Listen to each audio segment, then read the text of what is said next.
ఈ సమయం ముందు సామెతల గ్రంథం 28వ అధ్యాయంలో ఎవడనో తరమకుండానే దుష్టుడు పారిపోవును, నీతిమంతులు స్థిరం సింహము వలె ధైర్యముగా ఉండును. చూడండి, మనం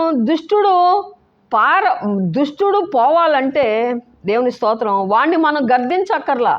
దేవుని స్తోత్రం, మనం దేవుని మాటకి లోబడి, దేవుణ్ణి ప్రేమించి, దేవుని మాటకి మనం లోబడి, లేకపోతే ఆయన ఆజ్ఞలకు మనం లోబడి, ఆయన ఆజ్ఞానుసారంగా మనం జీవించి, ఆయనకి ఇష్టలుగా మనం ఉన్నట్టయితే దుష్టుడంట మనం తరమకుండానే పారిపోతాడంట.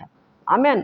మన కుటుంబంలో మనలో ఏ చీకటన్నా ఉన్నా ఆ చీకటి పారిపోద్ది, వెలుగు మీ కుటుంబాల్లోకి వస్తుంది. అందుకనే ఆయన వాక్యం ప్రేమించాలి, ఆయన్ని ప్రేమించాలి.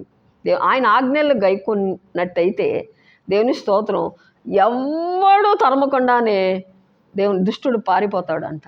నీతిమంతుడు సింహము వలె ధైర్యముగా ఉంటాడంట. దేవుడి మాటలు దీవించనుగా.